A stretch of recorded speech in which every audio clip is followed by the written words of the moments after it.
Ha desaparecido su gato. Ha estado lloviendo toda la semana y su coche no arranca. Alguien le pregunta cómo está y usted contesta: estoy muy deprimida, tengo un día de perros. Pero de hecho, ningún experto llamaría depresión a eso. Porque si el gato regresa, sale el sol y su coche arranca, su estado de ánimo mejorará. Mientras que si tiene depresión clínica, se necesita algo más de un día con sol para corregir las cosas que se han torcido en su mente.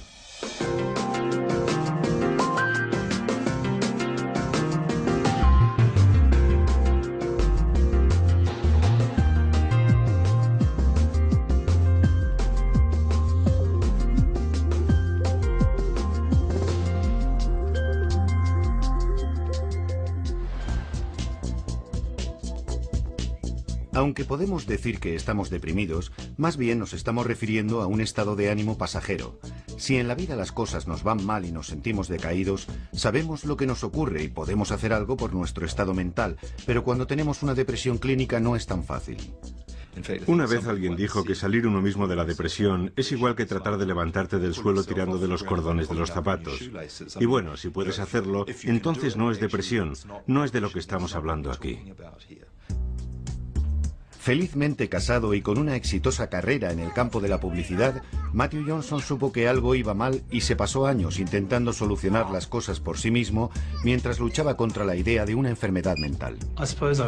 Creo recordar que tuve mi primer diagnóstico cuando tenía alrededor de 30 años, pero no lo creí y no me lo tomé en serio, porque pensé que no encajaba con quien yo pensaba que era.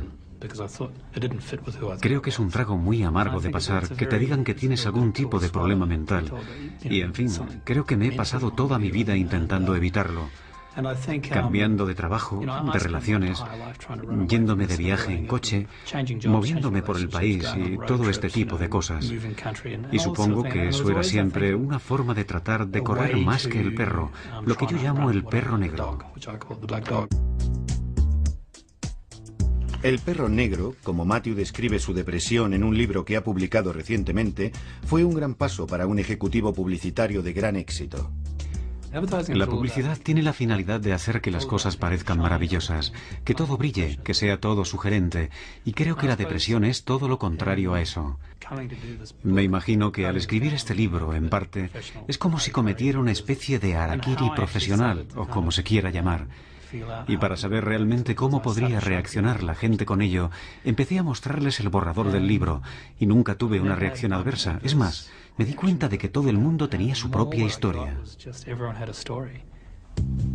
El 11 de septiembre de 2001 resultó que Matthew se encontraba a solo unas manzanas del World Trade Center cuando fue destruido. Había estado pensando en este libro mucho tiempo, y creo que eso me dio el empuje necesario para hacerlo. Porque una semana después estaba en la sala de juntas con la gente del departamento gráfico de la agencia en la que trabajaba, y el jefe nos dijo: ahora tenemos que trabajar con más ahínco, tenéis que crear unos anuncios mejores. Nuestros clientes nos necesitan más que nunca. Y yo me dije: y una mierda. Eso ocurrió a solo 12 bloques de donde estaba nuestra agencia. Estuvo ardiendo durante 3 meses. Podíamos verlo desde las ventanas y ese fue el momento clave para mí. A Matthew ya no le preocupa cómo pueda reaccionar la gente con su libro. Creo que cómo me afectaba a mí y a mi ego era absolutamente irrelevante, porque pienso que hay mucha gente que necesita ayuda. Y que una de las cosas coherentes que he descubierto escribiendo este libro es que la gente, en el fondo, quiere ser comprendida, quiere que se la entienda, quiere que le confirmen que no está volviéndose loca. Y también quiere tener esperanza. Como bien sabe Matthew, cuando uno está deprimido tal vez no se sienta con muchas esperanzas. Puede que no sienta demasiado. La depresión clínica tiende a invadirlo todo. No es solo una cuestión mental, sino también física. Es muy difícil encontrar la energía necesaria para hacer algo. En realidad tienes que reunir cualquier minúscula gota de energía que puedas encontrar para pasar el día. Además no duermes, tienes insomnio, por lo que siempre tienes déficit de sueño. Es como si todo fuera una gran bola de nieve que al final termina desplomándose a tu alrededor. Y llegas a un punto donde sientes que ya no puedes hacerle frente y que no eres capaz de seguir funcionando. Tu memoria empieza a fallar. Con síntomas así, uno piensa que debería darse cuenta de que algo va mal, pero incluso así no llegaría a pensar que se debe a una enfermedad mental. Al menos 3/4 partes de las personas que veo con depresión, la palabra depresión no es la adecuada para ellas. No la asocian con la percepción de lo que les está ocurriendo. Puede que digan, oiga, es mi estado de ánimo, pero no estoy deprimido. Y sin embargo pueden estar abrumadas por la fatiga, su memoria y concentración estar por los suelos, y tal vez tengan una tremenda dificultad para poder salir adelante con las cuestiones del día a día. Y tú tienes que averiguar el origen de todo esto y decir, bien, no usaremos la palabra depresión, pero vamos a juntar todo eso y verlo como un tipo de enfermedad o estado de salud. Lo llamen como lo llamen, cuando se tiene depresión clínica, la bioquímica del cerebro cambia y los mensajes no llegan de la forma que deberían. Tenemos más de 100.000 millones de neuronas, intercomunicadas por una gran cantidad de uniones. Las conexiones son conocidas como sinapsis. Los mensajes o señales viajan a través de nuestro cerebro a lo largo de las uniones como una serie de impulsos eléctricos, y los neurotransmisores, como la serotonina, son los mensajeros químicos que transportan las señales a través de los espacios sinápticos. Flotan en ellos hasta que se pegan a la siguiente neurona para enviar la señal antes de dar marcha atrás. Si nos fijamos en el cerebro, ¿qué hacen esos neurotransmisores? Pues están aquí, en el centro del sueño, y aquí en una parte del cerebro donde normalmente controlan el nivel de ansiedad, y en esta otra parte que está relacionada con el estado de ánimo, el apetito y el impulso sexual. Así que aquí tenemos toda una sucesión de sintomatología de la depresión. Los neurotransmisores responsables son parte del paquete que heredamos de nuestros padres biológicos, junto con todas las demás cosas, como el color de los ojos o los huesos. Es un vínculo familiar del que Jamie Rose es muy consciente. Mi madre ha sufrido depresión crónica la mayor parte de su vida. Los primeros recuerdos que tengo de ella es de estar enferma. Yo tendría posiblemente 8 o 9 años. Volvía a casa después del colegio por la tarde y ahí estaba mi madre en la cama y con la bata puesta, con una mirada vaga y vacía y con los ojos sin vida. Después de esa experiencia de primera mano, a Jamie todavía le costó unos años darse cuenta de que ella también tenía problemas. Mi primera depresión aguda empezó a los 18 o 19 años, pero creo que lo más seguro es que empezara siendo mucho más joven, quizá a los 15 o 16, y no era consciente. Una de las cosas más difíciles de entender sobre la depresión clínica es cómo puede estar uno profundamente deprimido y no darse cuenta de ello, pero para mucha gente es justo lo que ocurre. Estamos hablando de un proceso que con frecuencia en la enfermedad de la depresión llega de forma tan traicionera que la persona que la sufre generalmente no se percata de ello. En fin, estamos hablando de algo que va desarrollándose durante meses. Y naturalmente la gente lo que hace es utilizar más a fondo su habilidad para enfrentarse a ello e intentar superarlo. Digamos que juntándolo todo para seguir adelante. Y de hecho, cuanto más desarrollada tenga esa habilidad, al final se va a meter en más problemas antes de que nadie reconozca lo que está ocurriendo, y menos ellos. A los 18 años, después de un año en el extranjero, Jamie consiguió su trabajo soñado en IT. Conseguí un empleo de un perfil alto para mi edad, trabajando para una gran empresa en Auckland que suponía unas oportunidades fantásticas. Pero luego me encontré con que me hundía en un profundo pozo y me desesperé al no poder salir de él. Iba al trabajo y no rendía. Me quedaba sentada contemplando el ordenador diciéndome, ¿qué hago aquí? Me ausentaba mucho de mi puesto. Siempre trataba de encontrar otras cosas que hacer, pero es que no podía hacer nada ni concentrarme. Pasaba un montón de tiempo en el lavabo de señoras preguntándome, Dios mío, ¿qué me pasa? El momento decisivo le llegó a Jamie cuando le mandaron un aviso por escrito. Entonces supe que había tocado fondo, porque yo soy una persona muy profesional. Soy tan perfeccionista que cuando recibí el aviso me dije, ¿qué está pasando aquí? Y entonces supe que no podía continuar así. Acudí al médico y me recetó antidepresivos. Dejé mi trabajo y me cogí unos meses libres. En ese momento los síntomas de Jamie eran los típicos de la depresión. No podía levantarme de la cama. Estaba durmiendo a todas horas y cuando me levantaba estaba atontada. Tenía que regresar a la cama porque no podía hacer nada. Estaba de mal humor, irritable y sufría cansancio crónico. No podía quitármelo de encima. Nunca he tenido pensamientos suicidas, pero tienes un sentimiento constante de baja estima.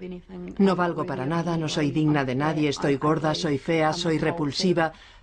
¿Cómo va a ser alguien amigo mío? ¿Cómo podría amarme alguien? Y como tenía esa mentalidad, no me apetecía levantarme de la cama, así que me quedaba en ella casi todo el día. Aunque ella no se diera cuenta, el historial familiar de depresión crónica de Jamie favorecía que ella también lo sufriera. Me entristece decirlo, pero creo que la medicina general tardó 15 años en ocuparse de ello. Imagino a miles de personas sufriendo depresión antes de que se les cayera la venda de los ojos y se percataran de que existe un vínculo genético muy poderoso en esta enfermedad.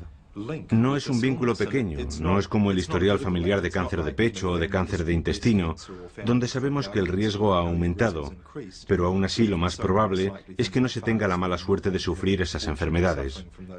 Me he dado cuenta de que si alguien tiene un familiar directo que sufre depresión, debo asumir que esa persona sufrirá depresión hasta que se demuestre lo contrario. El vínculo entre depresión y herencia genética se ha investigado bajo microscopio en la Universidad de Otago y acaban de descubrir una relación entre depresión y un gen en particular. El gen promotor transportador de la serotonina es responsable del movimiento de la serotonina en el cerebro, para resumirlo. Y algunas personas tienen un tipo de gen muy efectivo, una versión alargada o versión Rolls-Royce, y otras tienen un tipo de gen menos efectivo y que es conocido como la versión vulnerable, la versión corta del gen. Así que algunas personas, en el caso de experimentar en la vida mucho estrés y dificultad, y que poseen la versión alargada del gen, no sucumben. No desarrollan la depresión o empiezan a pensar en infligirse daño a sí mismas o en suicidarse, mientras que otras, con una versión menos efectiva, sucumbirán mucho más rápido. Por supuesto, eso no es tan simple. Los mismos genes son solo una parte de la historia. Se ven informes sobre el gen de la depresión o el gen de la violencia, y de hecho eso es una tontería. Los genes solo operan en el contexto de ciertos acontecimientos ambientales. Por lo que el tipo de genes que tenemos determina la respuesta de nuestro cuerpo a las cosas que le ocurren.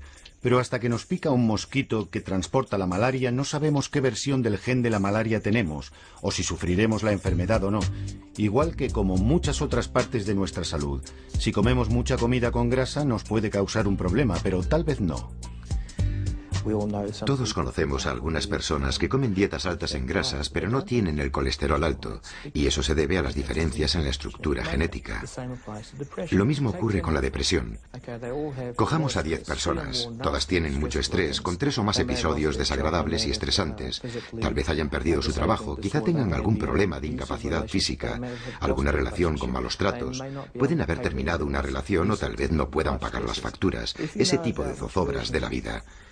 Si supiéramos qué versión del gen transportador de serotonina tienen esas personas, sabríamos que las que tienen la versión del gen protector, solo una de esas 10 personas desarrollará la depresión, mientras que si tienen la versión del gen vulnerable, serían 4 de esas 10. Y lo que este ejemplo también muestra es que habrá 6 personas que no la desarrollarán, lo cual nos indica que tenemos mucho más que aprender sobre la depresión. Así que no salgan corriendo para comprobar qué tipo de genes tienen. Es mucho más complejo que un gen y una hamburguesa. Pero lo que sí sabemos con esta investigación es que el que desarrollemos depresión o no, no depende de nuestra fuerza de voluntad. Algunas personas todavía tienen la creencia de que admitir esos problemas es un signo de debilidad, lo que es una bobada. Es un pensamiento muy tonto. Todas las personas varían en lo referente a su vulnerabilidad y resistencia a los diferentes tipos de acontecimientos de la vida. Y eso es algo estupendo. Esa diversidad, porque si uno se enfrenta a la depresión, la buena noticia es que existen tratamientos efectivos. Por favor, hay que aprovecharse de los tratamientos. ¿Por qué aguantar el sufrimiento? No hace falta. El problema con la depresión clínica es que no es como el sarampión o las paperas, que lo tienes o no lo tienes. La depresión funciona de forma continuada, al igual que su necesidad de tratamiento. Es más parecido al tratamiento para la presión arterial. El que se necesite o no dependerá de la gravedad de los síntomas y del grado en que afecta a la vida cotidiana. Y si se necesita tratamiento, la medicación puede jugar un papel importante en la recuperación, pero parece que hay una creencia persistente de que la gente toma pastillas con demasiada facilidad. Tal vez haya algunas personas que acuden a un psiquiatra, pero a mí me impresiona más la gran cantidad que sigue adelante durante meses o años, aparentando que no les pasa nada, hasta que llegan a un punto en el que dicen, algo marcha mal, necesito tratamiento. No puedo creer que hayan estado resistiendo durante tanto tiempo. Los estudios demuestran que si alguien estaba deprimido hace 20 años, hay un 90% de probabilidades de que no haya sido tratado, principalmente por falta de conocimiento. Aunque muchas personas hubieran ido al médico de cabecera o a otro profesional de la salud, lo más normal es que no fuera reconocida como una depresión. Un mayor conocimiento de los médicos y el desarrollo de nuevos medicamentos con menores efectos secundarios ha cambiado eso. El resultado del gran incremento en la prescripción de antidepresivos ha llevado a la preocupación pública, pero los estudios muestran que junto a ese aumento hay un desarrollo positivo. La depresión es sin duda uno de los principales factores de riesgo en el suicidio, y lo que hemos comprobado en los últimos 5 o 10 años es que el índice de prescripciones de antidepresivos ha aumentado, y la tasa de suicidio está empezando a disminuir en Nueva Zelanda, en Australia y en un gran número de países europeos. Otro aspecto de preocupación pública es si la gente está tomando antidepresivos sin que lo necesite realmente. Si no sufres la enfermedad, no te beneficiarán en nada. Solo te harán sentir normal si de entrada no te encuentras bien.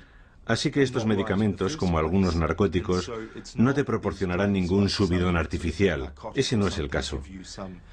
En realidad, lo único que pueden hacer es devolverte a la normalidad, al nivel de la vida cotidiana. No pueden subirte por encima de ese nivel. La gente a la que se le ha prescrito la medicación correcta no tiene ninguna duda de por qué se la toma. La medicación es necesaria para estabilizarlo todo y para ponerme en un nivel en el que pueda funcionar y luego empezar a curarme. Para cuando el músico y guía de museo Norrie Gibson consiguió llegar hasta aquí, estaba luchando contra la depresión. La gente no tenía forzosamente que saber a lo que yo me enfrentaba, pero a veces estuvo a punto de destruirme. Fue sumamente agotador y necesité una enorme cantidad de energía que no tenía. No dormía bien, perdí la alegría por todo lo que antes me había proporcionado júbilo, perdí el entusiasmo por la música, que era mi vida. Necesitaba ayuda. Sabía que necesitaba ayuda. Con esos síntomas, el primer equipo médico al que acudió Norrie no tuvo problemas para encontrar el diagnóstico correcto y prescribirle antidepresivos. Como médicos de cabecera, frecuentemente vemos dos milagros en la medicina general. Uno de ellos es cuando llega alguien con neumonía y le recetas penicilina. Es milagroso lo que ocurre. Bueno, 2 días después la transformación es absolutamente llamativa. Un milagro a escala parecida es la transformación de alguien que ha sido diagnosticado correctamente de depresión y recibe el tratamiento adecuado. Hay una transformación milagrosa en esas personas. La medicación me permitió vivir mi vida y hacer cosas que necesitaba. Me ayudó a dormir, algunas veces con más éxito que otras, pero eso fue uno de los puntos clave para estabilizar mi sueño. La medicación que estaba tomando Norrie era para incrementar los niveles de serotonina en el cerebro. Si estamos deprimidos, los niveles de serotonina son bajos. Hay muy poca serotonina flotando en el espacio sináptico para pegarse a la siguiente célula y pasar los mensajes. El SSRI trabaja para incrementar los niveles de serotonina y lo hace bloqueando su reabsorción para que haya más cantidad y mantener funcionando las líneas de comunicación, lo cual con el tiempo se convierte en una visible mejora para muchas personas. Pero aunque los medicamentos pueden ser una parte clave en el tratamiento de las depresiones severas, obtener los adecuados puede ser cuestión de ir probando. La primera medicación que me mandaron fue triciclen y, de hecho, me aumentó el límite de ansiedad de los síntomas que estaba experimentando. Sudaba profusamente, estaba muy acelerado, era más y más activo, cada vez con mayor agitación y más alarmado. Había momentos en que me sentía mareado y como si realmente fuera a desvanecerme.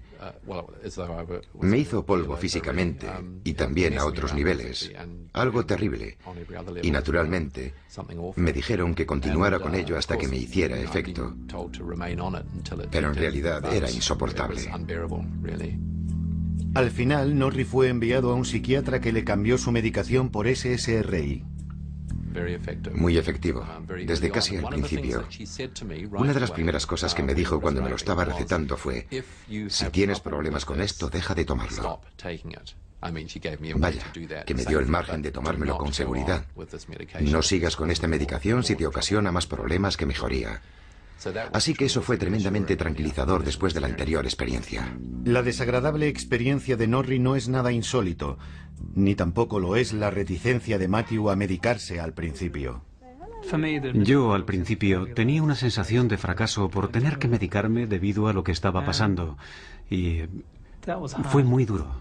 A Matthew también le fue difícil dar con la medicación adecuada para él. De hecho, terminaron dándome un anticompulsivo, que no estaba prescrito como un antidepresivo, pero los psiquiatras habían descubierto que los anticompulsivos parecían funcionar en personas que no respondían bien al SSRI, y en realidad me fue bien durante un tiempo.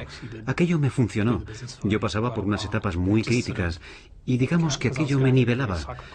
Pero sí, tuve algunas experiencias horribles con algunos medicamentos. Encontrar el medicamento adecuado y la dosis correcta para llegar a una recuperación total lleva su tiempo, pero vale la pena perseverar. Estar un poco mejor no es suficiente. El objetivo es llegar a sentirse de nuevo como era uno antes. Y si el segundo medicamento no funciona, se necesitará un tercer antidepresivo o buscar una combinación de tratamientos que sea efectiva. El primer paso hacia cualquier tratamiento, si se tiene una depresión clínica, es ante todo averiguar qué es lo que va mal. Pero Louise Windelborn no tenía ni idea de lo que le ocurría. Tenía depresión clínica y no lo sabía.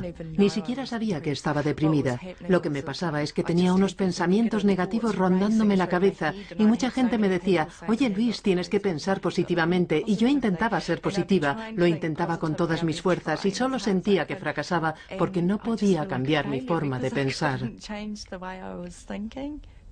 En el caso de Louise, su depresión no fue reconocida durante años debido a que se ocultaba tras su adicción al alcohol. La depresión clínica puede destruir carreras, romper familias e incluso ser una amenaza para la propia vida.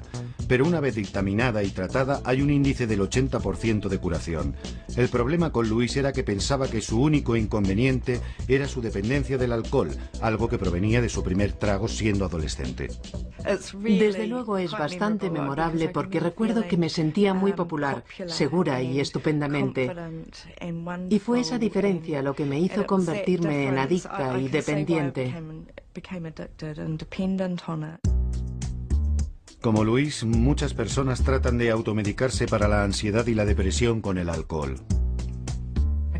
Todavía me acuerdo cómo me sentía. Tomarme una copa funcionaba, relajaba mi cuerpo. Y claro, una vez que estaba sobria, tenía que enfrentarme a mi estómago revuelto de ansiedad. Y eso era duro. Pero al final el alcohol tampoco me lo solucionaba y dejé de trabajar. Para algunas personas, si no estás deprimido clínicamente, puede ser el mismo alcohol el que provoque esos problemas. No hay duda de que para algunas personas abusar del alcohol les puede producir toda la gama de síntomas depresivos. En esos casos, si dejan de beber durante más de 2 semanas, muchos de estos síntomas depresivos desaparecerán. Pero si estás clínicamente deprimido, dejar de beber no es suficiente, y para los que lo han intentado y no han conseguido dejar la bebida, un tratamiento antidepresivo les cambia totalmente las cosas. He tenido un cierto número de casos que he tratado con antidepresivos. Y cuando su estado de ánimo ha mejorado, a pesar de la bebida, han sido capaces de dejar de beber justamente porque su estado de ánimo era óptimo. Louise dejó de beber cuando se quedó embarazada, pero los pensamientos de autolesionarse no desaparecieron. Luego, después de una tremenda borrachera, intentó suicidarse. Louise dejó de beber, envió a su hijo a vivir con su padre, emprendió un programa de 12 etapas y esperó que su vida mejorara. Cuando dejé de beber esperaba recuperarme rápidamente. Pensaba que mi vida mejoraría y que me sentiría feliz, pero eso no fue así. Pasaron años sin que ocurriera eso. Al final fue el padrino de su programa el que insistió para que Louise acudiera a un psiquiatra. No podía dejar de llorar. Y me dijo, bueno, ¿cómo se encuentra? Y yo le contesté, muy bien, no pasa nada. Claro, obviamente no era así. Me dio a rellenar un formulario y me dijo, mire, si se deja guiar, la medicación probablemente le ayudará mucho. Y yo acepté, sin ganas. Además de estar decidida a tomar la medicación, Louise se dio cuenta de algo importante. Descubrí que en realidad tenía depresión, que tenía una ansiedad grave, que tenía ataques de pánico, y no importaba cómo se habían producido, sino que los estaba teniendo. En realidad, Louise no quería tomar medicamentos al principio y tardó un tiempo en darse cuenta de la diferencia que suponía tomarlos. No fue un arrebato repentino de me siento mejor y todo es maravilloso. Todo fue muy gradual. Lo que me ocurrió es que como un mes después iba en el coche conduciendo, sonó una canción y me puse a cantarla y pensé, Dios mío, hace mucho tiempo que no hago esto. Y empecé a tener otros pensamientos como, vaya, esta canción es muy buena. En fin, esa sensación de alegría y ese sentimiento fue muy profundo para mí. La reticencia inicial de Louise para tomar la medicación es típica en la depresión clínica. Es una parte común de no reconocer o de no querer admitir ni para uno mismo lo enfermo que estás. Norrie es muy consciente del por qué lo pospuso durante tanto tiempo. En todo lo relacionado con la salud, yo prefería tratarme con naturopatía y con homeopatía. Soy receloso con la medicación química, así que tardé un tiempo en decidirme diciendo, oye, tienes que dejar eso de lado, necesitas ayuda de otra clase. Y una vez que tomé la decisión pensé, bien, lo haré. Pero dentro de mí quedaba un pozo residual que me impedía, me resultaba difícil decir, estoy ante un asunto de salud mental grave y necesito medicación. En fin, creo que eso es un gran paso para cualquiera. Cuando a Norrie le prescribieron la medicación estaba ya muy hundido en la depresión continua. Mi sistema nervioso se colapsó totalmente, por lo que llegué a pensar que una definición bastante precisa era la de una crisis nerviosa. El proceso normal para afrontar el estrés, cuando eres capaz de procesar una situación y luego actuar, algo que la mayoría lo hacemos de forma intuitiva, de forma natural, para resolver cualquier cosa o hacer frente a algo que necesita atención, había desaparecido. Era como si los mensajes estuvieran todos mezclados. En realidad era demasiado enfrentarse física, mental y emocionalmente a ello. Por ejemplo, vas un día a un supermercado, das vueltas por el interior y tal vez te pasas 40 minutos allí para irte sin haber comprado ni una sola cosa porque no has podido tomar una decisión. No podía actuar, realmente no podía hacer nada. Y esa es la sensación de que todo va mal. Aparte del tipo de síntomas de los que habla Norrie, la sensación de un cansancio extremo es algo muy común. Te los puedes encontrar andando a primeras horas de la mañana. Esto es algo muy característico en el desequilibrio bioquímico o psicológico del cerebro que forma parte de su estado. Parece que interfiere con la fisiología normal del sueño, pero al contrario del estrés, donde parece que tienes problemas para dormir, con la depresión te despiertas a altas horas de la madrugada. Y no hay demasiadas cosas que te produzcan eso, por lo que aunque tu estado de ánimo esté bien y no te sientas deprimido ni nada de eso, si tienes ese síntoma, entonces tienes que estudiar detenidamente todas las demás posibles manifestaciones. Y puede que tal vez los niveles de ansiedad hayan aumentado, o quizá haya habido una inexplicable ausencia de alegría en tu vida. Muchas de estas manifestaciones encuentran su expresión en el libro de Matthew. Y también habla sobre cómo ver el mundo a través de las lentes de la depresión. Parece que siempre tenemos un enfoque un poco negativo de las cosas.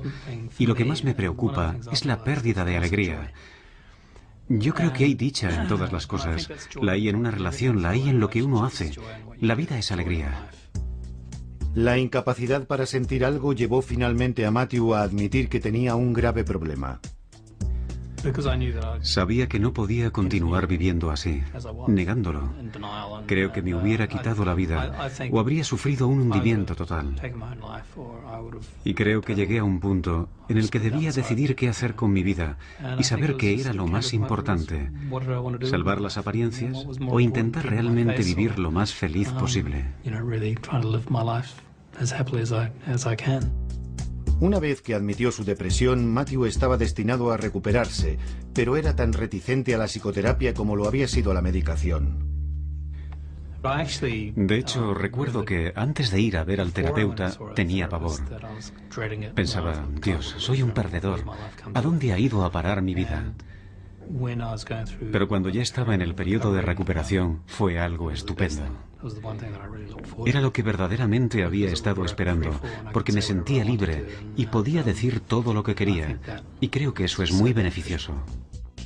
Cada vez hay más estudios que demuestran que algunos tratamientos psicológicos pueden ser tan beneficiosos como la medicación. Es evidente que en la depresión está implicado algo más que los niveles de serotonina. Ahora entendemos que hay ciertos circuitos en el cerebro que están implicados y que funcionan mal cuando las personas están deprimidas. Así que la cuestión central del tratamiento por depresión es cómo hacer que los circuitos funcionen de nuevo. Y la medicación no es la única opción. Los circuitos involucrados están en la parte frontal del cerebro donde está el pensamiento, al igual que en la parte central donde se procesan las emociones, tales como el miedo y la alegría a través de la amígdala y el hipocampo. Estos circuitos influyen entre sí. Por lo que actualmente decimos que los antidepresivos modulan estos circuitos depresivos, trabajando desde abajo, mientras que la psicoterapia, como la terapia del comportamiento cognitivo, puede que los module desde centros más altos dentro del cerebro. Pero en cuanto a lo que puede o no puede funcionar y lo bien que podría hacerlo, vale la pena estar al tanto del tipo de terapia que se está recibiendo. No estamos hablando del grado más grave de la escala, sino entre el grado suave al moderado y los tipos de tratamiento específicos. Y debo decir que la ayuda psicológica convencional no es efectiva como tratamiento a la depresión. Una buena analogía podría ser la de que si te rompes una pierna, el que tengas ayuda psicológica por ello tal vez te ayude en cuanto al hecho de que tienes una pierna rota y en saber organizarte la vida. Pero no va a cambiar el hecho de que vas a tardar 6 semanas para que se cure la pierna y que en realidad solo hace falta tenerla enyesada. Norrie tiene muy claro que lo que verdaderamente siente ayudó a su recuperación. En ese tiempo acudí a un par de consejeros, tal vez unas 3 o 4 veces, y me di cuenta que más bien trabajaban en cuestiones del presente. Pero lo mío era mucho más profundo que eso.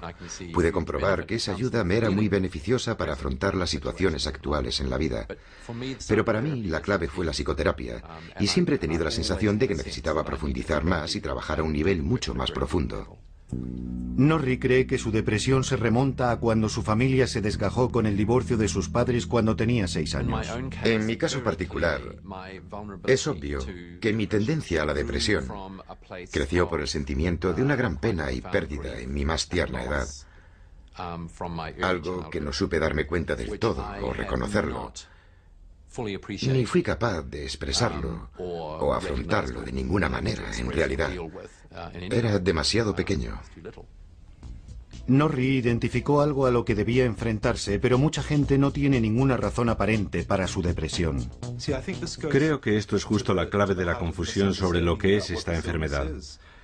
En fin, esto podría ser algo totalmente desligado de cualquier otro tipo de dificultad que se haya tenido en la vida. No hace falta un problema en la vida para sufrir esta enfermedad de manera muy aguda. Y por supuesto se pueden tener muchos problemas en la vida, solucionarlos y seguir padeciendo esta enfermedad. Las buenas noticias son que el cerebro puede ser mucho más resistente de lo que pensábamos. Hace muchos años se pensaba que tenemos cierto número de neuronas cuando somos adultos y que luego van muriendo. Eso no es cierto. Se van creando neuronas constantemente. Y cada vez hay más pruebas que nos dicen que los antidepresivos trabajan fomentando el crecimiento de nuevas neuronas en el cerebro. A pesar de que se nos ha dicho que beber demasiado mataba las células de nuestro cerebro para siempre, ahora sabemos que los cerebros adultos son más activos de lo que pensábamos. Al igual que en el resto de nuestro cuerpo, tiene lugar un proceso constante de muerte celular y renovación. Pero cuando estamos un tiempo deprimidos, se renuevan menos cantidad de células cerebrales y las conexiones disminuyen. Es como si nuestro cerebro empezara a desconectarse. Los antidepresivos parece que favorecen que las conexiones vuelvan a conectarse. Otras cosas como el ejercicio y la dieta también parece que ayudan. Creo que en el contexto de la depresión clínica aguda, todas esas cosas nunca serán suficientes. Pero en algunas ocasiones sí pueden serlo justo para alterar ese equilibrio e influir en lo que sienten esas personas. Actualmente, Jamie está muy atenta a cómo se siente y utiliza varias actividades diferentes, incluido el ejercicio regular para mantenerse saludable. Un par de veces a la semana salgo a caminar, paseo y veo a mis amigos. Si me siento hundida, sigo saliendo y trato de vivir la vida. He empezado a pintar. Es una birria, pero yo continúo con la pintura porque es una liberación. La recuperación de Jamie ha sido un proceso constante a lo largo de más de 3 años. No fue una reacción instantánea, ni fue como, ahora me siento genial. Fue una cuestión de ser constante con todas las cosas. Para Jamie, el ser capaz de disfrutar de todas esas cosas demuestra lo lejos que ha llegado desde la época de su depresión clínica aguda. No hubiera sido capaz de hacer todo esto. Me hubiera sido imposible emprender algo. Cuando no trabajaba me pasaba el día en pijama. Era impensable que pudiera entenderlo o incluso salir a la puerta. Esos días están ahora muy lejanos y Jamie confía en poder estar sin medicación y no recaer. Pero para Louise es una parte necesaria para mantenerse saludable. Hago lo que debo hacer, estar bien, y para ello tengo que tomar antidepresivos. Me ayuda a que mi mente no salga galopando.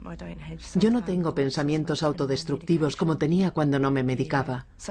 Así que no lo recomendaría para todo el mundo, pero yo necesito tomar medicación para que no vuelva a ocurrirme, o al menos para aliviarme.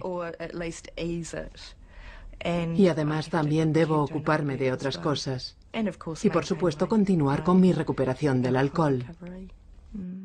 Según un estudio americano que investigaba los efectos de un tratamiento continuo en personas que habían sufrido 3 o más episodios de depresión, Louise no es la única que necesita antidepresivos para mantenerse con buena salud. Todos los participantes en el estudio habían estado bien durante 6 meses después del tratamiento, el cual combinaba psicoterapia y medicación. De aquellos que habían dejado todo el tratamiento, el 10% siguió perfectamente durante los siguientes 3 años. De los que siguieron solo con la terapia y no con los antidepresivos, el 30% siguió bien.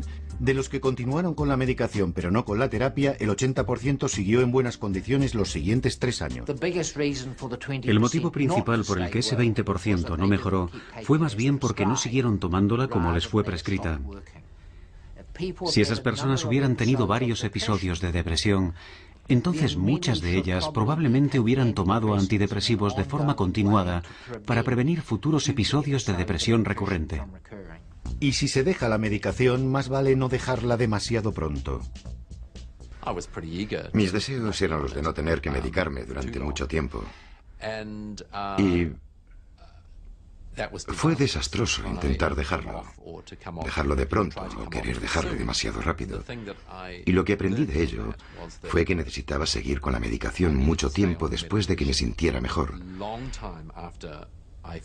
Y eso fue bastante aleccionador, en realidad. El psiquiatra de Norrie le ayudó a comprender el porqué.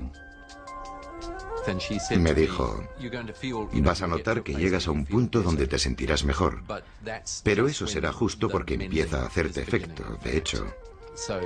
Así que sigue con la medicación y manténla durante bastante tiempo mientras se va realizando el proceso de curación. Por lo que seguí tomándome los medicamentos, aún después de mejorar, más o menos otro año y medio. Y luego me fue disminuyendo muy gradualmente. Y así pasé unos 8 meses. He oído incontables historias de gente que lo ha dejado demasiado pronto y ha vuelto de nuevo, como al principio.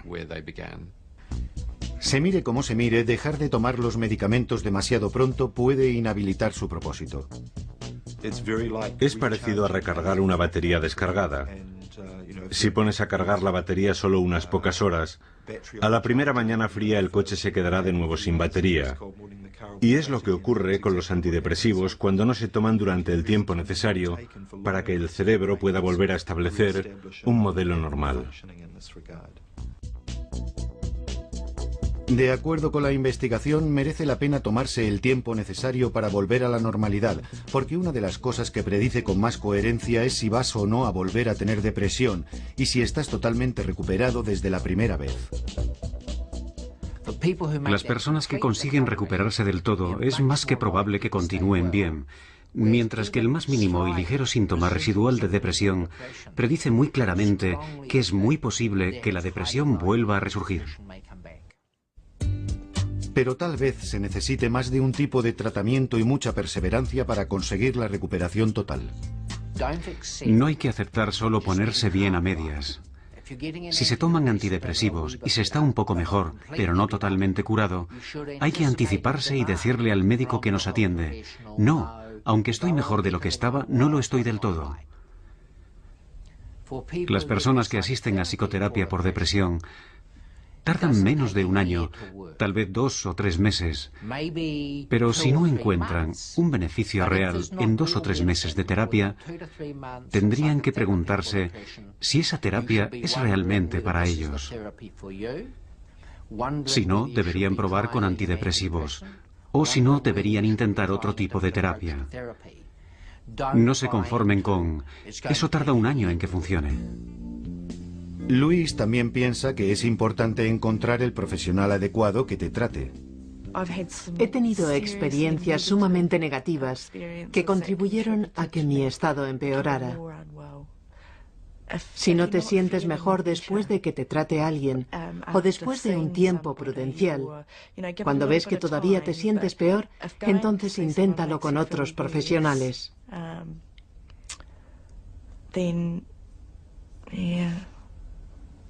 Pero nunca pierdas la esperanza. Tienes que continuar luchando. Luis sabe que tiene suerte por estar viva y con un futuro que disfrutar. Por entonces no me lo hubiese creído. No hubiese podido creer que estaría viva. Y que hasta sería madre. Y con Matt, aquí haciendo las cosas cotidianas. No solo sobrevivió a su depresión, sino que aprendió mucho sobre la vida. En fin, lo bueno de lo que he hecho es que ahora puedo enseñar cosas. Cómo enfrentarse a los problemas de la vida, mientras que antes no hubiera tenido ni idea. Así que trato de disfrutar de él antes de que se vaya, de que deje el hogar, algo que no está tan lejano. Crecen demasiado deprisa, pero ahora tengo otras posibilidades, aunque no sé lo que me deparará el futuro. Aunque en su futuro puede que todavía exista depresión, Matthew sabe ahora que puede vivir con ella. Alguien dijo: lo más importante es recordar que no importa lo mal que se pongan las cosas si se toman las medidas correctas. Las sombras del perro negro pueden desaparecer y lo harán. Y creo que en realidad los malos tiempos son como las tormentas. Llegan y hacen daño y causarán todos los estragos que puedan. Pero creo que hay que reaccionar como con las tormentas, porque eso es lo que mi esposa, Ainsley, siempre me decía: esto pasará. A veces no creía en ello, pero ella tenía razón, y así fue. Cuanto más lo combatas, tanto más batallarás con ello. Cuanto más trates de pasarlo por alto, más tiempo permanecerá ahí. Y ese es el motivo de que el libro del perro negro siempre me analice a mí. Y es que creo que solo está esperando, espera que yo tome medidas. Porque yo no lo considero como si el perro estuviera muerto o como algo maligno. Más bien creo que, de hecho, es algo que forma parte de nosotros orgánicamente y que necesita que se le dé una respuesta.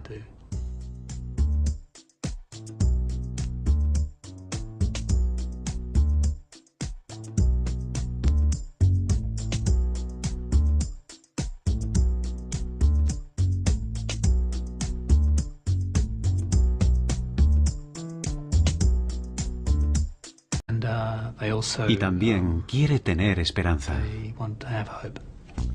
Como bien sabe Matthew, cuando uno está deprimido tal vez no se sienta con muchas esperanzas. Puede que no sienta demasiado. La depresión clínica tiende a invadirlo todo. No es solo una cuestión mental, sino también física. Es muy difícil encontrar la energía necesaria para hacer algo. En realidad tienes que reunir cualquier minúscula gota de energía que puedas encontrar para pasar el día.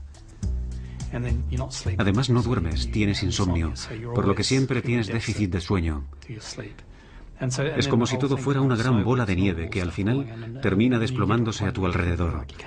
Y llegas a un punto donde sientes que ya no puedes hacerle frente y que no eres capaz de seguir funcionando. Tu memoria empieza a fallar. Con síntomas así, uno piensa que debería darse cuenta de que algo va mal, pero incluso así no llegaría a pensar que se debe a una enfermedad mental. Al menos 3/4 partes de las personas que veo con depresión, la palabra depresión no es la adecuada para ellas. No la asocian con la percepción de lo que les está ocurriendo. Puede que digan, oiga, es mi estado de ánimo, pero no estoy deprimido. Y sin embargo pueden estar abrumadas por la fatiga, su memoria y concentración estar por los suelos, y tal vez tengan una tremenda dificultad para poder salir adelante con las cuestiones del día a día. Y tú tienes que averiguar el origen. Reaccionar la gente con ello. Empecé a mostrarles el borrador del libro y nunca tuve una reacción adversa. Es más, me di cuenta de que todo el mundo tenía su propia historia. El 11 de septiembre de 2001 resultó que Matthew se encontraba a solo unas manzanas del World Trade Center cuando fue destruido. Había estado pensando en este libro mucho tiempo y creo que eso me dio el empuje necesario para hacerlo. Porque una semana después estaba en la sala de juntas con la gente del departamento gráfico de la agencia en la que trabajaba y el jefe nos dijo, ahora tenemos que trabajar con más ahínco, tenéis que crear unos anuncios mejores. Nuestros clientes nos necesitan más que nunca. Y yo me dije, y una mierda. Eso ocurrió a solo 12 bloques de donde estaba nuestra agencia. Estuvo ardiendo durante 3 meses. Podíamos verlo desde las ventanas y ese fue el momento clave para mí. A Matthew ya no le preocupa cómo pueda reaccionar la gente con su libro.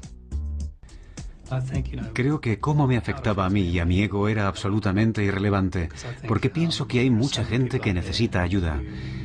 Y que una de las cosas coherentes que he descubierto escribiendo este libro es que la gente, en el fondo, quiere ser comprendida, quiere que se la entienda, quiere que le confirmen que no está volviéndose loca.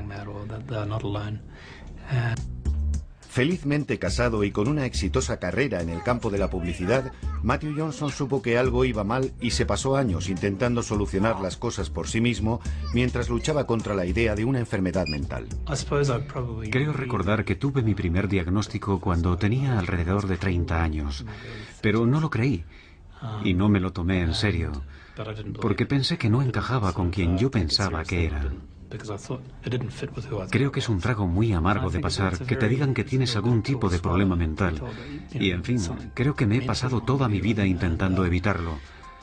Cambiando de trabajo, de relaciones, yéndome de viaje en coche, moviéndome por el país y todo este tipo de cosas.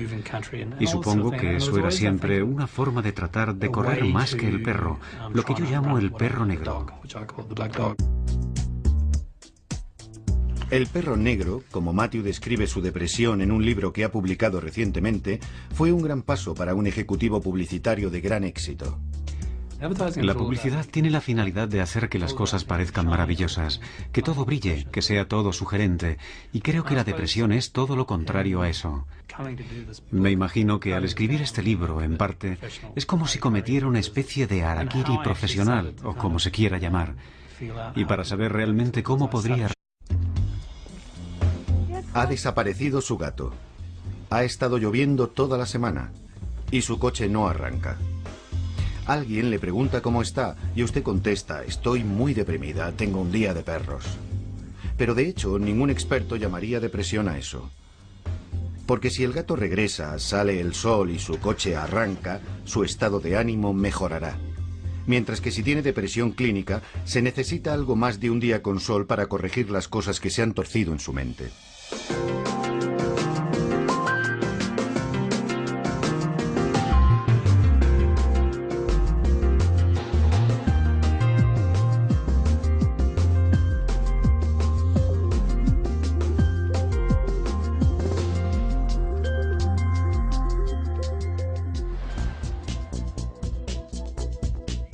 Aunque podemos decir que estamos deprimidos, más bien nos estamos refiriendo a un estado de ánimo pasajero. Si en la vida las cosas nos van mal y nos sentimos decaídos, sabemos lo que nos ocurre y podemos hacer algo por nuestro estado mental, pero cuando tenemos una depresión clínica no es tan fácil. Una vez alguien dijo que salir uno mismo de la depresión es igual que tratar de levantarte del suelo tirando de los cordones de los zapatos. Y bueno, si puedes hacerlo, entonces no es depresión, no es de lo que estamos hablando aquí.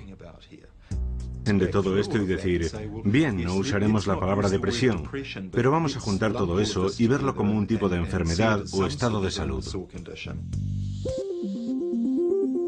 Lo llamen como lo llamen, cuando se tiene depresión clínica, la bioquímica del cerebro cambia y los mensajes no llegan de la forma que deberían. Tenemos más de 100.000 millones de neuronas, intercomunicadas por una gran cantidad de uniones. Las conexiones son conocidas como sinapsis.